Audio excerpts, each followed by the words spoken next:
130 करोड़ की आबादी वाले इस देश में आज एक ऐसे केस पर दिए गए कोर्ट के नतीजे ने खुद कानून के रक्षकों को भी चौंका दिया है।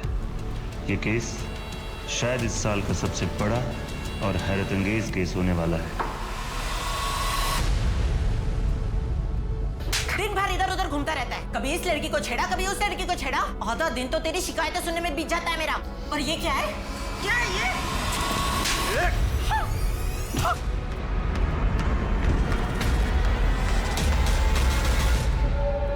आई आई आई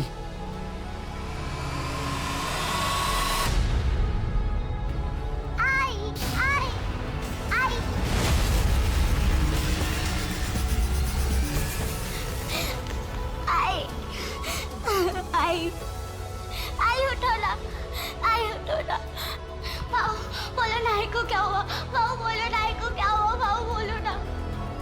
आई फिसल के गिर गई।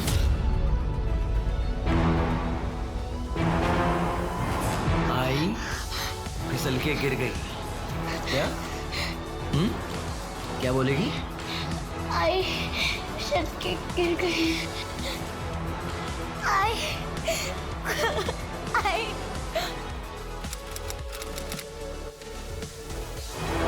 हेलो बच्चों, गुड मॉर्निंग। Good morning. अच्छा, आज कुछ नया करते हैं, ठीक है? चेस खेले? हाँ। कौन खेलेगा पहले? रितु, आओ। रितु, क्या हुआ रितु? कृति दीदी के साथ चेस नहीं खेलना? हाँ?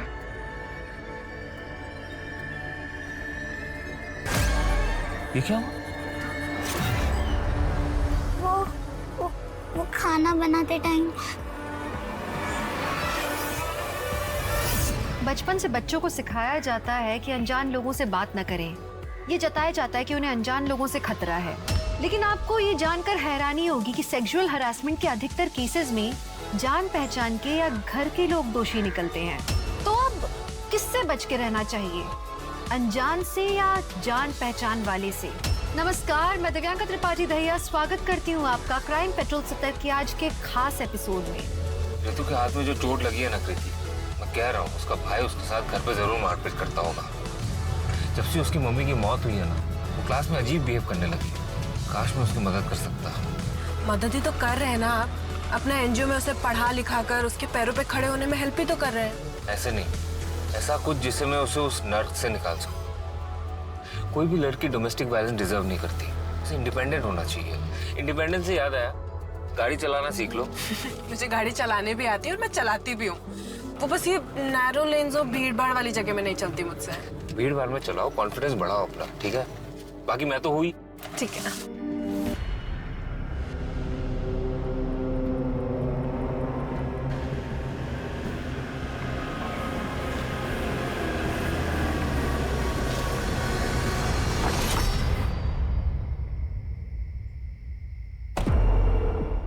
चलो बाय भैया। बाय।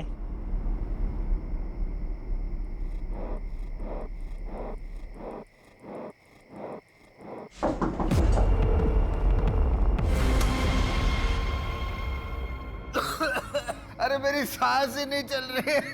क्या घर में धुआं कर रखा है पूरा? ये धूप के धुएं से मेरी जान लेगी क्या? आप रोज रोज दारू पी के घर में आते हो, पूरे घर में गंद फैलाते हो, इसीलिए ये धूप जलाना पड़ता है मुझे। तू बेटा सुनना, जरा दही लेके आना बाजू की दुकान से। मम्मी मैं बहुत ज्यादा थक गई हूँ, अभी सोने जा रही हूँ। Good night. अरे सुनो तो, यहाँ पे किसी को मेरी कुछ पड़ी नहीं है, सब अपनी अपनी दुनिया में मस्त है। हे भगवान, ये अनुज जैसा एक अच्छा सा बेटा दे देता मुझे। जिंदगी का सबसे बड़ा झूठ है आई एम फाइन। हर कोई अपनी जिंदगी में मुसीबतों से जूझ रहा है। प्रॉब्लम बड़ी हो या छोटी, बात करना बहुत जरूरी है। हमारा मन है गुब्बारा और टेंशन है हवा। अगर हवा ज्यादा भर जाए तो गुब्बारा फट जाता है। वैसे ही अगर टेंशन ज्यादा बढ़ जाए तो सोचने की क्षमता खत्म हो जाती है और हमारा मन फट जाता है। दोस्तों, अगर कभी भी आप अपने आप को अकेला महसूस करते हैं तो मैं आपका दोस्त अनुज आपके साथ हूं। मुझे कांटेक्ट करने के लिए मेरे सोशल मीडिया हैंडल पे कांटेक्ट करें। लिंक और डिटेल्स नीचे हैं। आप मुझे ईमेल भी कर सकते हैं, उसका भी डिटेल्स दीजिए। आज के लिए मैं आपका दोस्त अनुज आपसे विदा लेता हूँ। Take care. ठीक है ना? हाँ बढ़िया। यार भूख लगी है, कुछ खा के आए? अच्छा लता, मैं चलता हूँ।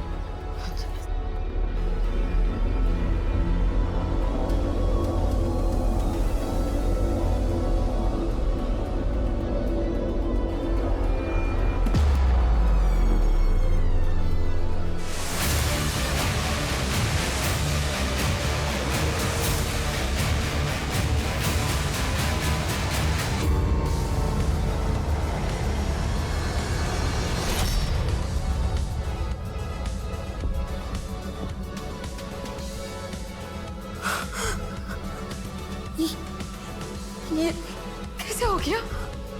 पता नहीं आई।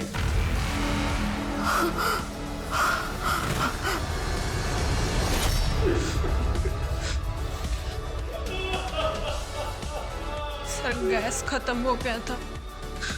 हम मम्मी डायलिसिस के लिए गई थी, बाबा भी घर पे नहीं थे। मैंने भैया को कॉल करके बुला लिया। ये रहा सिलेंडर, देखिए ना इसका पाइप फिट नहीं हो रहा मुझसे। चलो अभी कर देता हूँ। हाँ आप कीजिए ना, मैं फ्रेश होके आती हूँ। ठीक है। और थोड़ी देर में मुझे सामान गिरने की आवाज आई।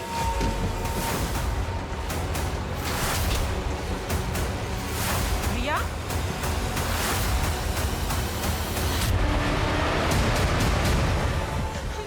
भैया भैया भैया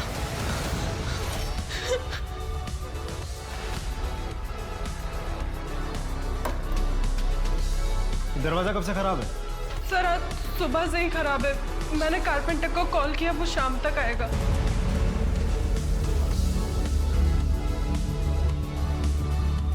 ये चाकू इसी घर का है? नहीं सर, आप हॉस्पिटल अकेली गई थी? नहीं, जेठ जी मेरे साथ आए थे। आपको किसी पर कोई शक? नहीं। कौन कर सकता है ये? पता नहीं। क्या हो रहा है यहाँ पे? हाँ? जाओ। क्या हो रहा है यहाँ पे? एक मिनट रुकिए, आप कौन? सर ये मेरे बाबा हैं। और ये कौन है? अनुज। हाँ? भाई साहब? भाई साहब? कहाँ से आ रहे हैं आप? वो क्या बोलते हैं, वो बाजार से आ रहा हूँ मैं। भाई साहब? शिंदे, यहाँ आजू बाजू के लोगों से पूछताछ करो। शायद किसी ने किसी को अंदर आते हुए देखा हो। और सोसाइटी के वॉचमैन से भी पूछताछ करो, शायद उसने भी कुछ देखा हो। Right sir.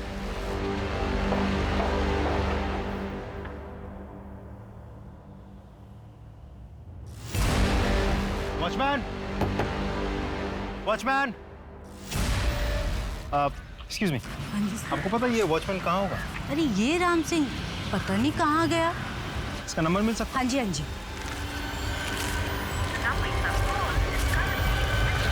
ये वॉचमैन का फोन ट्रैकिंग पे डालो और ऑन होते ही मुझे इन्फॉर्म करो। और उसकी बैंक डिटेल्स भी निकलवाओ और उस पर नजर रखो कि वो कोई पैसे विड्रॉ करता है या नहीं। सर। और ये फिंगरप्रिंट्स लेने के लिए फॉरेंसिक डिपार्टमेंट कब आ रहा है? सर टीम पहुंचती ही होगी। सर अब तक हमने एक ही तरफ की कहानी सुनी है। क्या कीर्ति पे हम इतना भरोसा कर सकते हैं कि वो हमसे सच ही बोल रही है? शिंदे, फिलहाल तो कोई भी शक के दायरे से बाहर नहीं है, कीर्ति भी नहीं। कानून सिर्फ सबूत पर भरोसा करता है। एक काम करो, अनुज की कॉल डिटेल्स निकालो। सर मेरा ब्रोकर का काम है।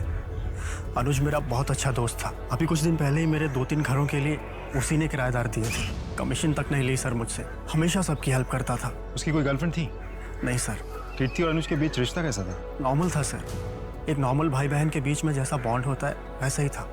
सर बड़ी अच्छी लड़की है कीर्ति। कॉलेज से आकर मैथ्स पढ़ाती है मेरी बेटी को। बहुत अच्छे नंबर आए हैं इस बार एग्जाम में सर। लेकिन कीर्ति के पिता ओम है ना, वो एक नंबर का शराबी और बेवड़ा है। लेकिन अनुज, वो तो हीरा था, हीरा। वो एक एनजीओ चलाता था, कन्या विकास संस्था।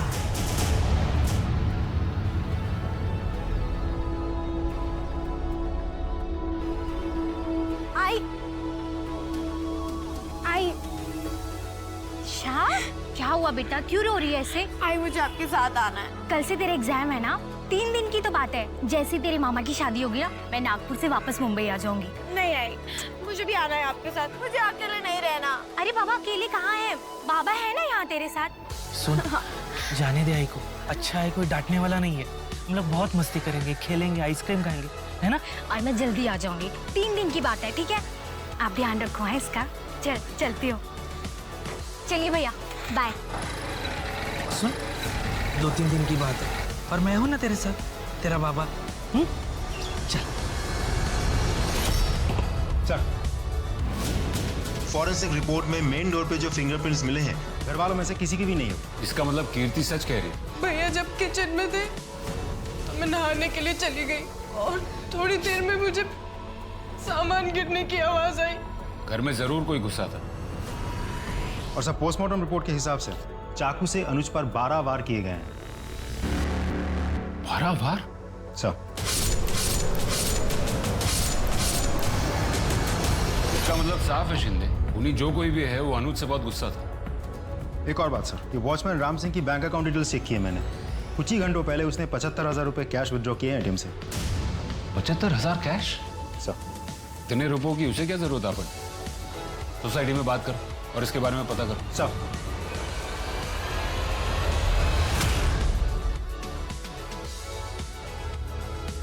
ताऊ जी, खाना।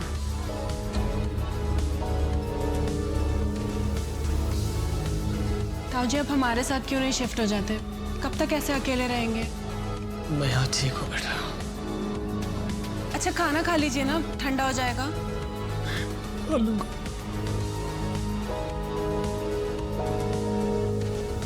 अनुज के साथ किसने किया होगा ये सब? तुम दोनों में तो एक दोस्ती जैसा रिश्ता था ना बेटा।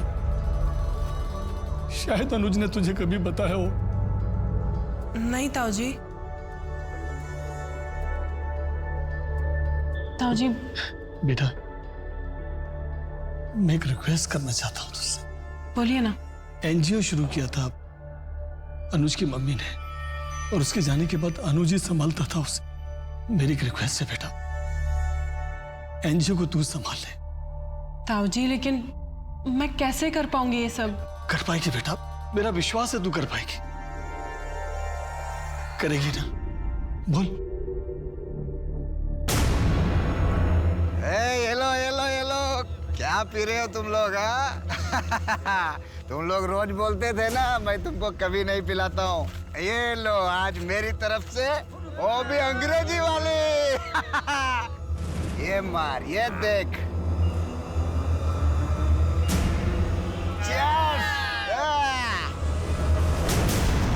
इन बच्चों को बचाने के चक्कर में कभी किसी के साथ कोई झगड़ा या फिर अनुज का कोई दुश्मन? नहीं सर, अनुज सर का ऐसा कोई दुश्मन नहीं था। कहीं ऐसा तो नहीं कि हाल फिलहाल में कोई फोन कॉल, कोई धमकी या इससे पहले कुछ हुआ हो ऐसा कुछ? Thank you so much. भैया, इसमें ना हम सब ने आपके लिए कुछ लिखा है। ये ना मेरा बर्थडे का बेस्ट गिफ्ट है। Happy birthday to you. Thank you so much. Sir, thank you तो मैं आपसे कहना चाहती हूँ। इन बच्चों के फ्यूचर के लिए कितना कुछ कर रहे हैं आप। सर, अनुज सर का कौन दुश्मन हो सकता है? उन्होंने तो सबके लिए अच्छा ही किया है, कभी किसी के लिए बुरा नहीं किया। सर, ऐसे तो उनका कभी किसी के साथ झगड़ा नहीं हुआ, पर कुछ दिन पहले क्या?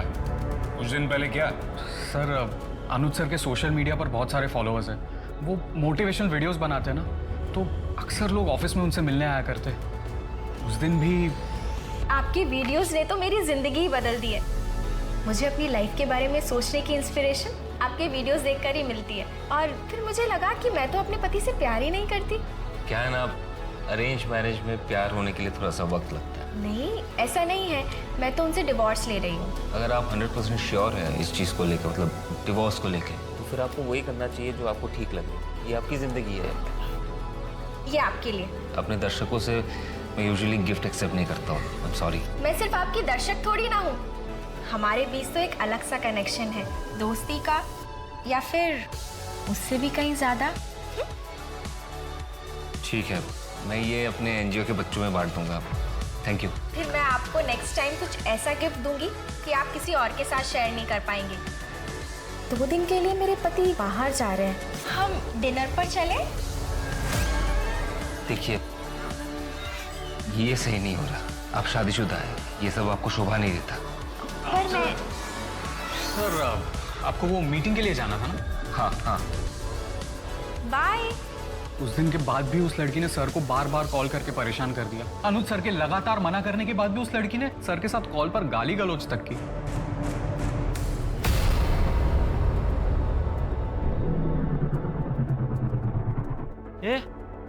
ये कपड़े इतने गंदे कैसे हो गए? वो गाड़ी गई थी पास से, पूरा कीचड़ उछालते हुए चली गई। बदलने कपड़े? हाँ। कहाँ जा रही है? कपड़े बदलने, कमरे में। अरे, तो मेरे सामने बदलना कपड़े? मुझसे कैसी शर्म? रुक, मैं कपड़े देता हूँ मैं तुझे।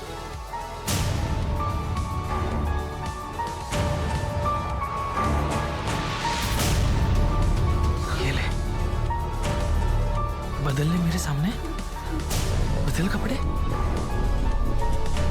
मैं बदलता हूँ।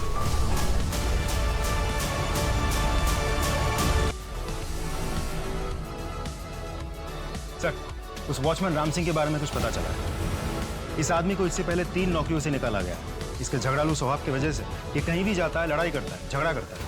एक और बात सर, इसके खिलाफ एक पुलिस कंप्लेंट भी है। एक आदमी को बहुत बुरी तरह से पीटा था इसने।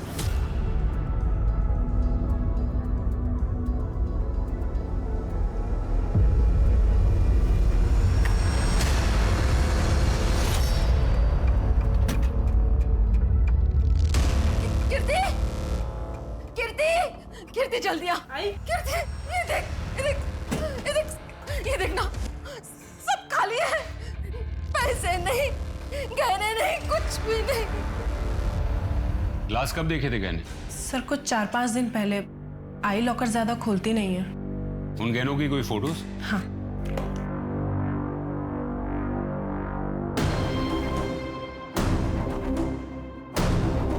सर, ठीक है, आप लोग जा सकते हैं। हम इसके बारे में पता करते हैं। जी। सिंह, गहनों का गायब होना और अनुज के मर्डर के बीच कोई कनेक्शन तो नहीं है? हो सकता है शिंदे। एक काम करो, ये फोटोज आसपास की दुकानों में सर्कुलेट करो और उनसे कहो कि ये गहने अगर कोई बेचने आया है या आता है तो हमें तुरंत इन्फॉर्म करें। Right sir. मैं आपको बता नहीं सकता हूँ मुझे कितनी खुशी हो रही है आपको एनजीओ ज्वाइन करते हुए देखकर। एक बात बताओगे? ये डोमेस्टिक वायलेंस और अब्यूज से रेस्क्यू किए गए बच्चों को कहाँ लेकर जाया जाता है? उन्हें तो हम लड़कियों के शेल्टर होम्स में ही रखते हैं और वो हमारे एनजीओ के ही अंडर आते हैं।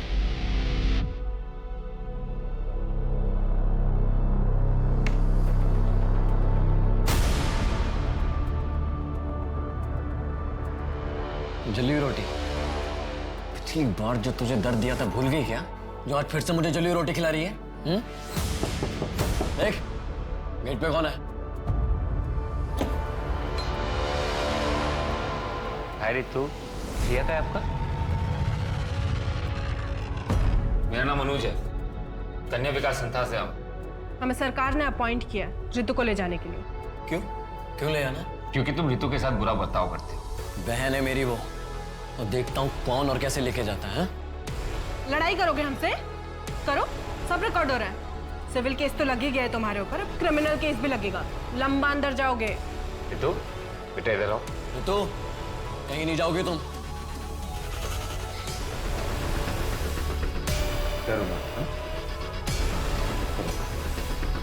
देख लूंगा तुम सबको। देखेगी तो पुलिस तुमको। कल आएगी तुम्हारी खातिरदारी करने। चल चल।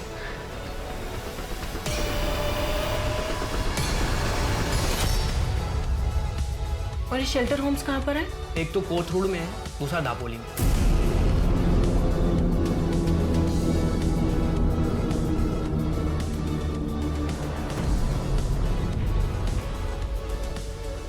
शर्म नहीं आई तुझे? बता, बता कहाँ मुंह काला करके आई है? छोड़ूंगी नहीं मैं तुझे। शर्म नहीं आई तुझे? हाँ? आगे रख के तूने मुझे छोड़ूंगी। क्यों मारी है उसे? अरे इससे पूछो क्यों मार रही हूँ? मुंह काला करके आई है ये, पेट से आई है। मुझे तो ना मैं बता। रुको, गुस्सा करके क्या होगा? अरे कैसे बाप हो तुम? तुम्हें शर्म आनी चाहिए। तुम्हारी बेटी मुंह काला करके बैठी हो और तुम्हें कोई फर्क ही नहीं पड़ रहा है। रुको। मैं देखता हूँ, मैं संभालूंगा। गुस्सा करके कोई मतलब नहीं है, बस।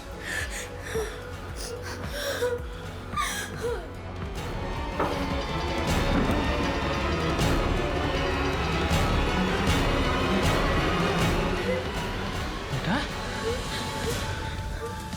सोचना भी नहीं मेरा नाम अपने आई को बताने के बारे में, वरना तेरे साथ साथ आई को भी मार दूंगा मैं, समझी तू? इसका कितना मिल जाएगा? इसलिए तो आना, खुद ही देख लो। ठीक है, मैं चेक करके बताता हूँ। देखो देखो।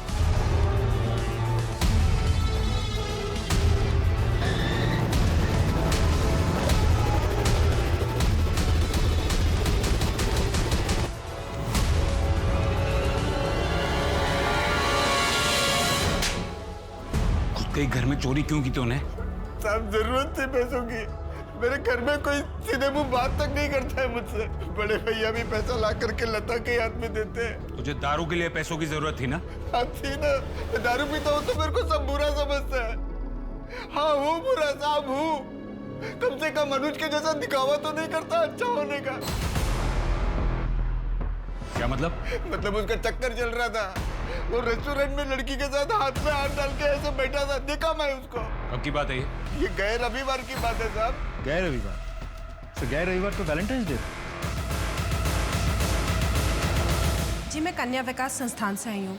आपके यहाँ पर एक लड़की आई होगी ऋतु, 30 जनवरी को। जी मैं चेक करके बताती हूँ।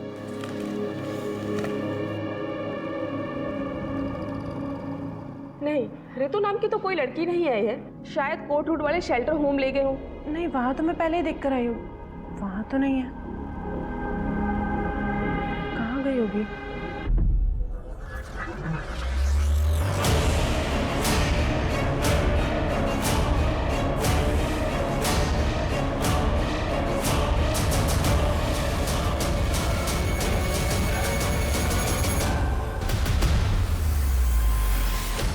फरवरी का सीसीटीवी फुटेज दिखाओ। जी सर।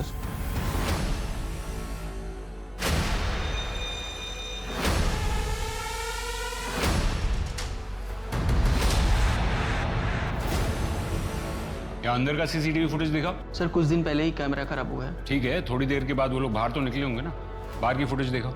Yes sir.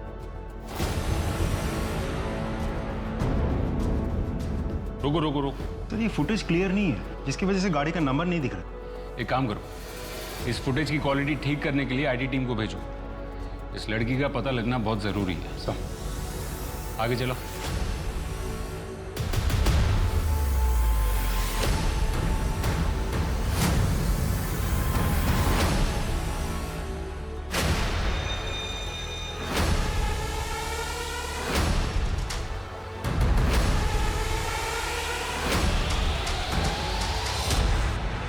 ये कौन है? सर ये तो दिनेश है, पास में ही रहता है सर।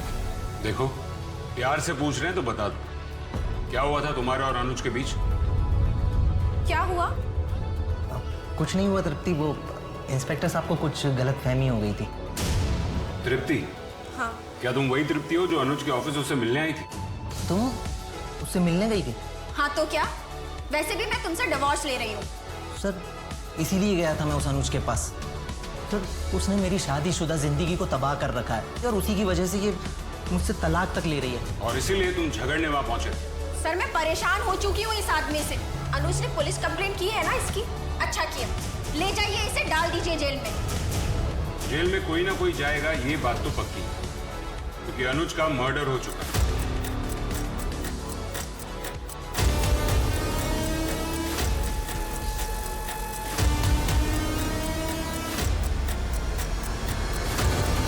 बहन कहाँ है मेरी? मुझे पता लग गया कि तुम्हें किसी सरकार ने नहीं भेजा था। छोड़ो मुझे। बहन कहाँ है मेरी?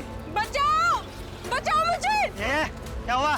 क्यों छेड़ रहे उसको? ये अपना काम करना। ये आदमी पता नहीं कौन है, मेरा रेप करने की कोशिश कर रहा है। सर उस स्कूटी का पता चल गया है, वो किसी श्रुति सिंह के नाम पर रजिस्टर्ड है, एड्रेस भी मिल गया है। गुड, चलो। सर ये चोट कैसे लगी? वो मैं गिर गई थी। आप और अनुज कब से एक साथ थे? यही कुछ साल भर से। साल भर से? कमाल है। अनुज ने कभी आपके बारे में उसके दोस्तों से या फैमिली मेंबर से बात नहीं की? एक्चुअली अनुज ये चाहता था कि पहले उसके पापा राजी हो जाएं, फिर वो सबको बताएगा। आप दोनों मिले कैसे थे? हम कॉलेज में मुंबई में एक साथ थे, उसके बाद मैं पुणे आई जॉब के लिए और फिर हमने वहाँ मिलना स्टार्ट किया।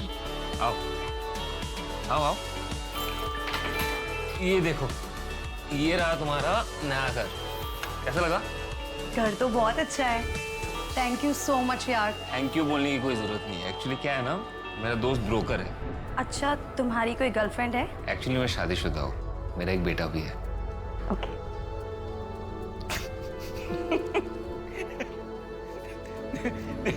जैसे कॉलेज में थी ना, अभी भी वैसी हो।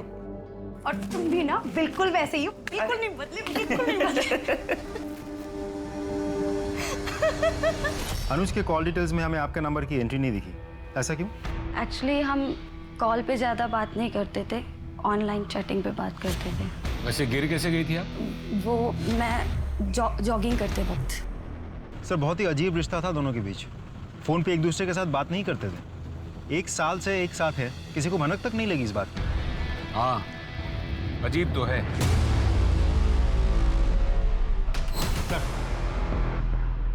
वॉचमैन राम सिंह ने छपरा के एक ATM से पैसे विथड्रॉ किए। छपरा में ही उसका परमानेंट एड्रेस भी है।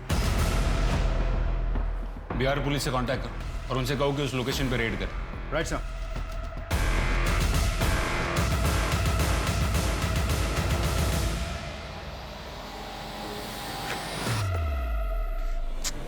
चाबी लाना तो भूल ही गई।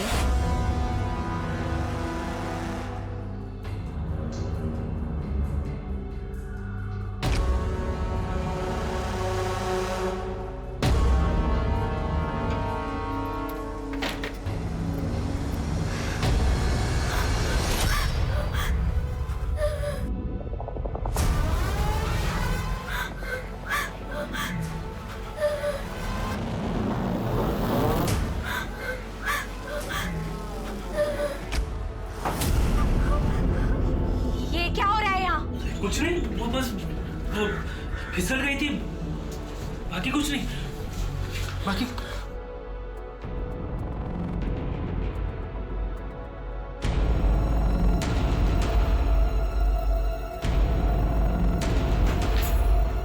ये क्या कर रहे थे तुम? मैं, अरे कुछ नहीं लक्ष्मी, बस झूठ मत बोलो। क्या कर रहे थे तुम? कुछ नहीं लक्ष्मी। छोड़ूंगी नहीं तुम्हें मैं। मैं तो मैं छोड़ूंगी नहीं।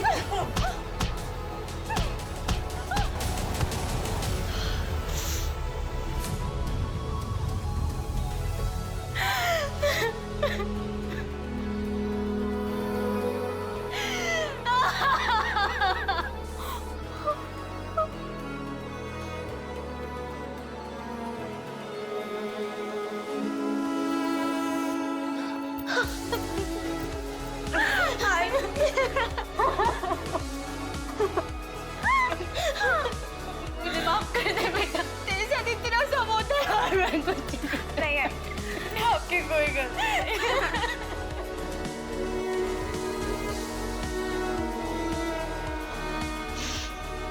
चल। कहाँ? Police station.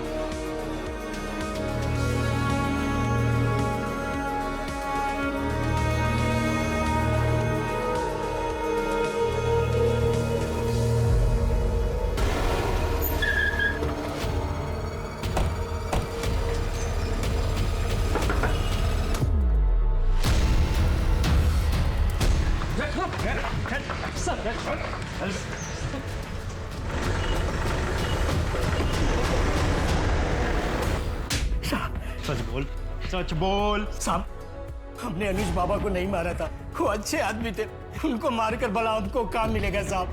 पुलिस से भाग क्यों रहा था? क्यों भाग रहा था? गरीब आदमी डर गया था। पहले ही बिहार में एक केस चल रहा था हम पर, और पुणे में भी केस हो जाता तो हमको काम नहीं मिलता साहब। तूने खून किया ही नहीं, तो खून होने के तुरंत बाद ही क्यों भागा तू? खबर फैलने से पहले तुझे पता चल गया कि मर्डर हुआ है। कैसे? तूने किया ही नहीं तो तुझे कैसे पता? वो क्या था कि पुलिस को हमने सोसाइटी में आते देख लिया, और सोसाइटी में भी यही बातें हो रही थी, इसलिए भाग गया साहब। अचानक 75,000 रुपए निकालने की क्या जरूरत पड़ गई थी तुझे? काफी लोगों के उधार चुका देते साहब, इसलिए मैंने पैसे निकाले, सोचा सबका कर्जा चुकता कर दूं। अच्छा ठीक है, तू सच बोल रहा है झूठ इसका अभी पता चल जाएगा। इसके फिंगरप्रिंट्स लो। क्यों साहब? क्यों, अभी तो तू कह रहा था ना तेरा ऐसे कोई लेना देना नहीं है, फिर उंगलियों के निशान देने में इतना घबरा क्यों रहा है? ये क्या कर रहे हैं आप? चला अंगूठा डाल। डाल। साहब रुकिए साहब, हम बताते हैं साहब। उस दिन हम सोसाइटी में ही थे, ड्यूटी पे था, तभी कुछ टूटने और फूटने की आवाजें सुनाई दी। वही आवाज सुनकर मैं वहां पहुंच गया था साहब। बाकी मैंने मर्डर नहीं किया, मैं सच बोल रहा हूँ साहब। तूने मर्डर नहीं किया तो किसने किया? बोल।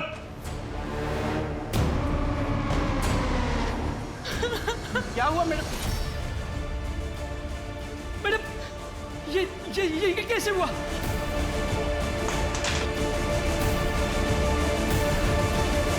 कोई मेरे घर में घुस गया, भैया को मार दिया। तुमने देखा क्या किसी को बाहर जाते हुए? नहीं मैडम, मैंने किसी को नहीं देखा। तुम झूठ मत बोलो, तुमने देखा होगा, तुम बाहर ही बैठे थे। मैडम मैं बिल्कुल सच बोल रहा हूँ, मैंने किसी को नहीं दिखाते हुए। इसलिए साहब हमने एटीएम से 75,000 रुपया निकाले और अपने गांव भाग गए, क्योंकि पहले से ही हमारा नाम पुलिस रिकॉर्ड्स में था और फिर से किसी केस में हमारा नाम ना आ जाए, इसलिए मैं यहाँ से भाग गया। सर मैंने नहीं मारा अनुज भैया को, मैं तो बस चाकू बाहर निकाल रही थी। तो फिर तो चाकू पर तुम्हारे फिंगरप्रिंट्स होने चाहिए, वो क्यों नहीं मिले? और जब तुम्हारी माँ घर पर आई उसने तुम्हारे हाथ में चाकू नहीं देखा था।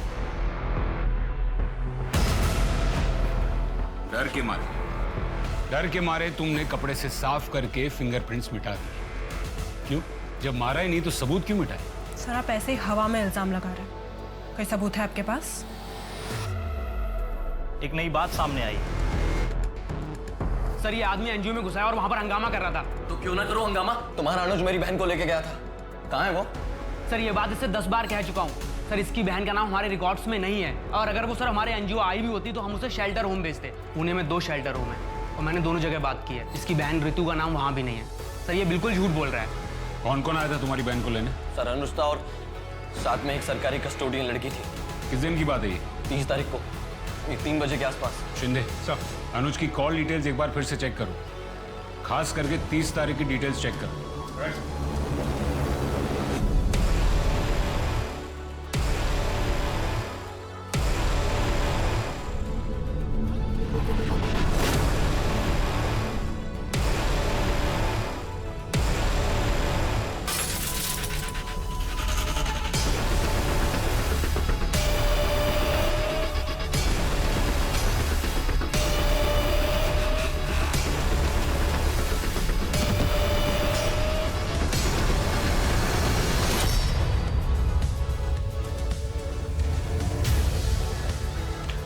अनुज की कॉल डिटेल से हमें पता चलता है कि 30 तारीख को दोपहर 3:30 बजे के आसपास तुम्हारी उसके साथ बात हुई थी। क्या बात हुई थी? काफ़ी पुरानी बात है सर, मुझे ठीक से याद नहीं है। हम याद दिलाते हैं, किसी लड़की के बारे में बात हुई थी तुम्हारी? लड़की? हाँ सर, याद आया। मेरे पास काफ़ी खाली घरों की चाबियाँ पड़ी रहती हैं। उस दिन अनुज ने भी मुझसे एक घर की चाबी ली थी। हाँ हेलो पंकज, ये अंबिका नगर वाले घर की चाबी मिलेगी क्या? क्यों, पार्टी करनी क्या तुझे वहाँ पे? अरे नहीं यार, कोई पार्टी वार्टी नहीं करना है, बस तू चाबी दे दे मुझे। अच्छा बच्चू, लड़की का चक्कर है। चल वही से दे दे चाबी। लेकिन 1 घंटे में चाबी वापस कर दी थी सर उसने मुझे। 1 घंटा काफी होता है उस चाबी की कॉपी बनाने के लिए। कहाँ है वो घर?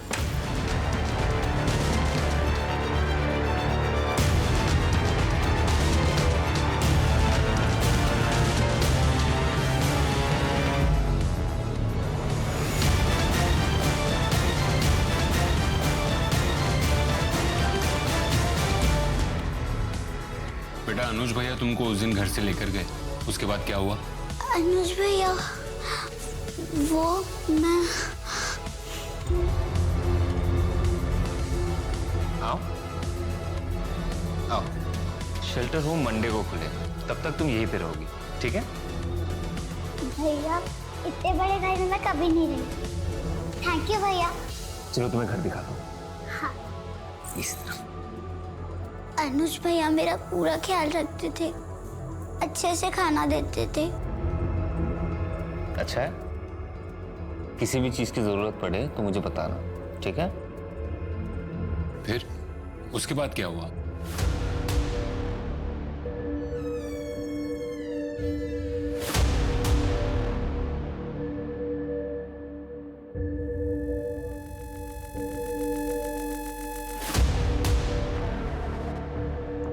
कौन है?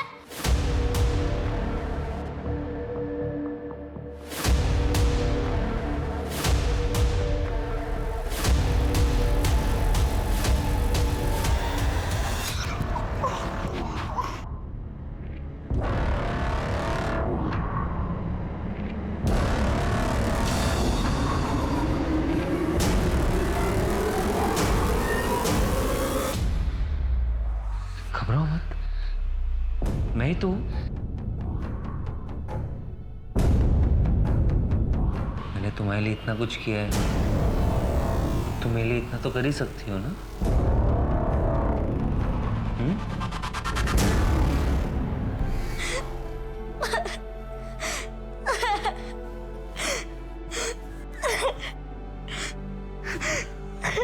हमने अभी अभी रितु को एक खाली घर से रेस्क्यू किया है। तुम तो जानती हो ना रितु को।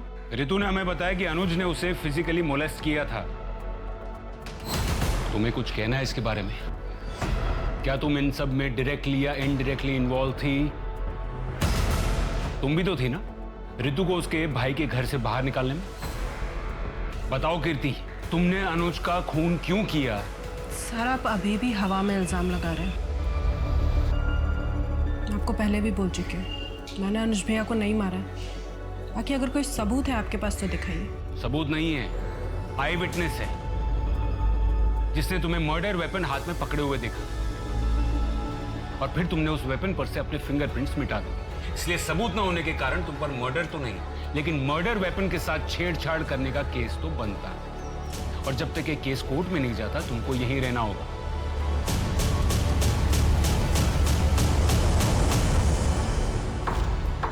पुलिस ने एक लड़की को बचाया है जिसे अनुज चांदेकर ने बंदी बनाकर रखा था। हो सकता है इसका इस केस से कोई वास्ता ना हो और ना ही मर्डर वेपन पर आपके फिंगरप्रिंट्स मिले हैं। लेकिन मिस कीर्ति चांदेकर, मर्डर वेपन हाथ में पकड़े हुए डेड बॉडी के पास आपको देखा है एक आई विटनेस ने। इस सफाई में आप कुछ कहना चाहेंगी? Not guilty.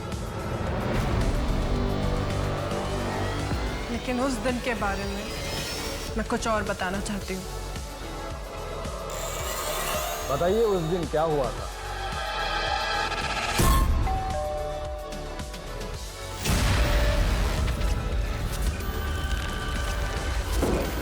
काकी का है? वो उनका डायलिसिस का दिन है ना आज, तो ताऊ जी के साथ ही गई है। ये रहा सिलेंडर, देखिए। पता नहीं इसका पाइप फिट ही नहीं हो रहा है। मुझसे बहुत ट्राई किया मैंने, तो आपको फोन। भैया भैया ये क्या कर रहे हैं आप? ये भैया नहीं, छोड़ो मुझे, छोड़ो मुझे, छोड़ो मुझे।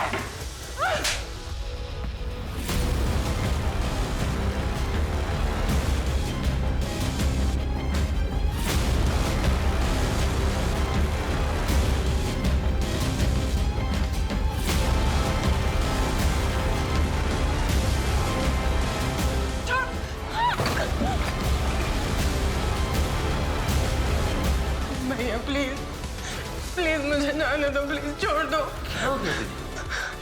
हाँ? क्यों भाग रही है मुझसे? हाँ? भैया नहीं नहीं, छोड़ो छोड़ो मुझे।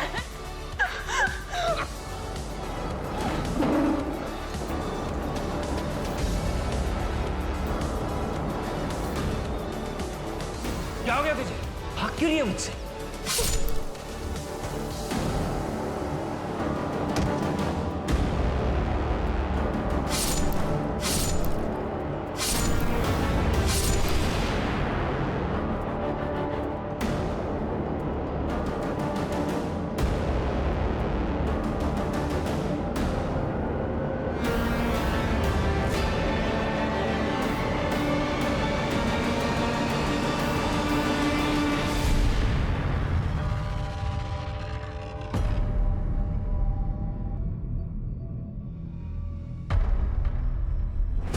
कमाल है, हम उसे पूछते रहे तब वो यही कहती रही कि उसने अनुज का खून नहीं किया।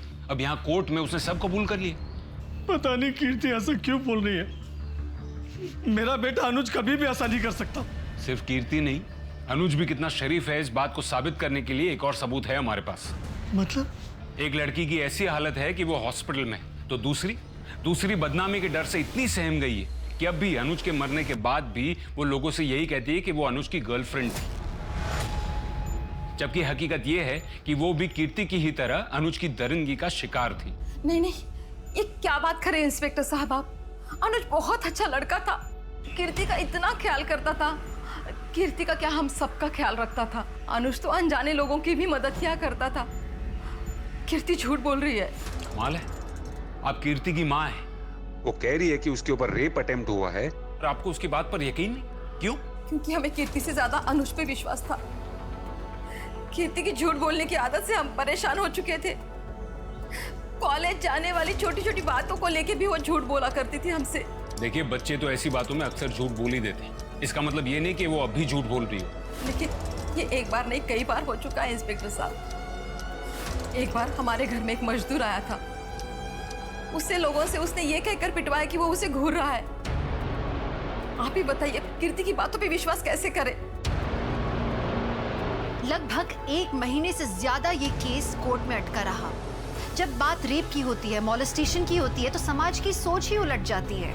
जहाँ किसी और केस में गुनहगार से सवाल किए जाते हैं, वही जब बात हो रेप की तो उस पीड़ित औरत से सवाल किए जाने लगते हैं।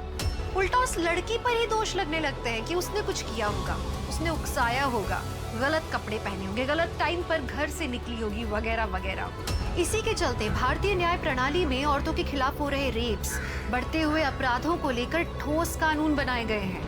लेकिन कई बार लोग इन्हीं कानूनों का गलत इस्तेमाल करते हैं, जिससे सही और गलत में अंतर करना मुश्किल हो जाता है। लेकिन यहाँ सवाल ये उठता है कि क्या कीर्ति वैसी थी जो झूठ का सहारा लेकर अनुज को बदनाम कर रही थी?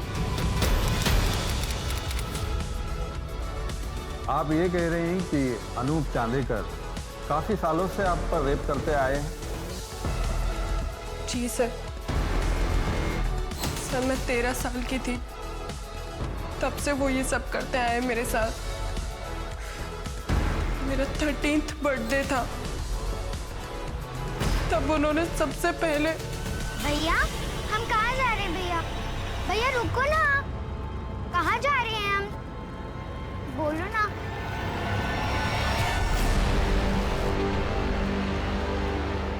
थैंक यू भैया।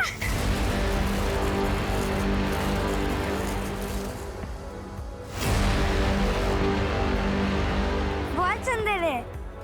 पहन के दिखा। घर पहुंच। नहीं, अभी यही। नहीं।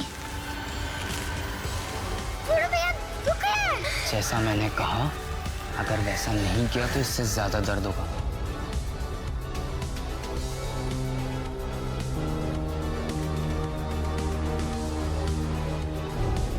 बहुत डर गई थी मैं उस दिन।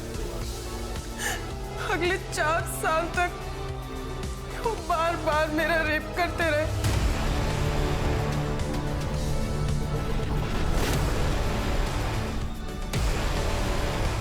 क्या सोच रहे हैं सर?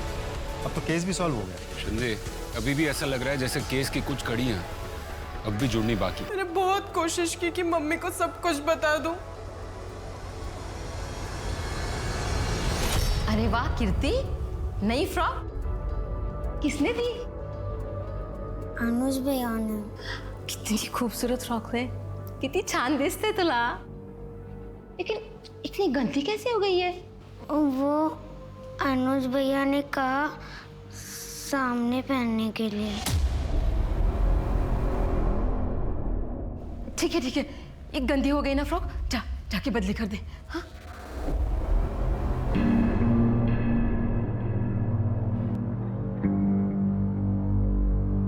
अनुज भैया के पास मेरे फोटोज थे।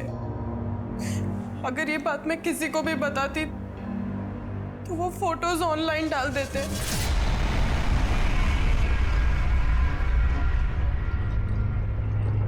पुलिस के पास कोई सबूत है जिससे ये प्रूव हो सके कि ये एक्ट ऑफ सेल्फ डिफेंस नहीं, प्लान्ड मर्डर था? नहीं मिला। अभी कुछ ही समय पहले सेल्फ डिफेंस का ऐसा ही एक केस मुंबई में सामने आया था, जिसमें एक औरत ने अपने ही पति को मार दिया था जब उसने उसे खुद के बेटी के साथ रेप करते हुए पकड़ लिया था। लेकिन सेक्शन 100 के तहत वो औरत बेगुनाह साबित हुई थी। यहाँ की सारी दलीलें सुनने के बाद एक्ट ऑफ सेल्फ डिफेंस के चलते सेक्शन 100 के तहत कोर्ट कीर्ति चांदेकर को बाइज्जत बरी करती है।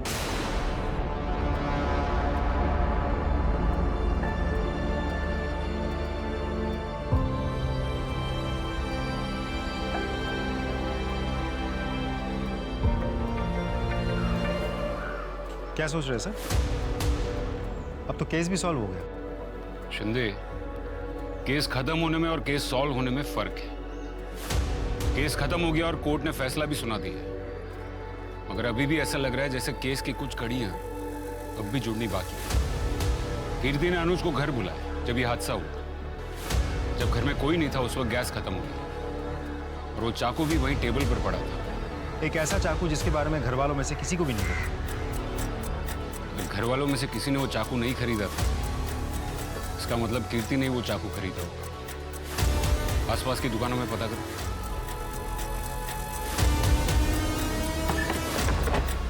साहब कुछ याद नहीं, कौन और कब ले गया था? फोटो चेक कीजिए।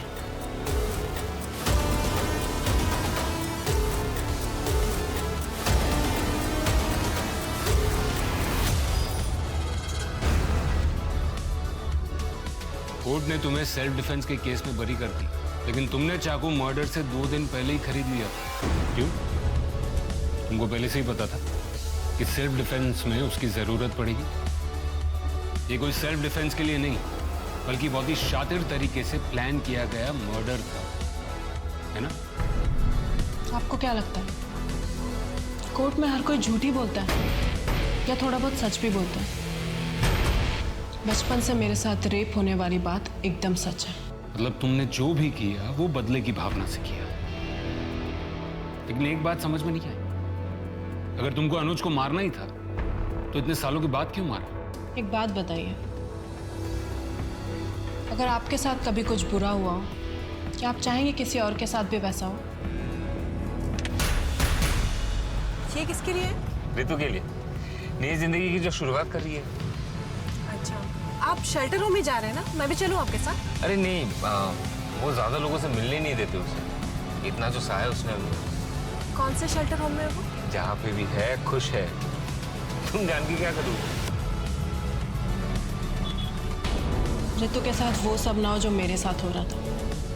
उस दिन अनुज के साथ ऋतु के घर मैं ही गई थी।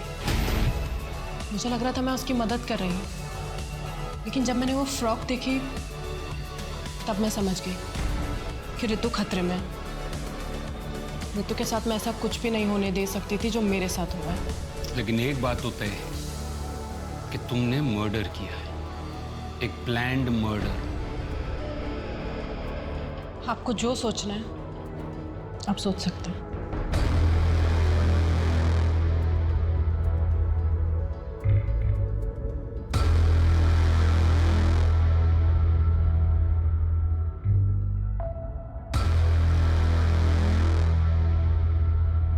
कानून जज्बातों पे नहीं चलता, लेकिन पुलिस वाले इंसान ही तो हैं। सही और गलत में वो फर्क साफ देख सकते हैं। कीर्ति ने खून किया, लेकिन उसके पीछे उसका इंटेंशन किसी की जान बचाने का था, सेल्फ डिफेंस नहीं, लेकिन डिफेंस तो था। अनुज जैसे दरिंदे अपने नापाक इरादे को पूरा करने के लिए हमेशा मौके की तलाश में रहते हैं, लेकिन हमें उनसे सतर्क रहना चाहिए। कानून के दायरे में रहते हुए हमें सही कदम उठाना चाहिए। अपने हो या पराये, आप सबसे सुरक्षित रहिए, अपना ख्याल रखिए। इसी के साथ मैं दिव्यांका त्रिपाठी दहिया लेती हूँ आपसे विदा। फिर मिलूंगी अगले केस के साथ। आप देखते रहिए क्राइम पेट्रोल सतर्क। जय हिंद।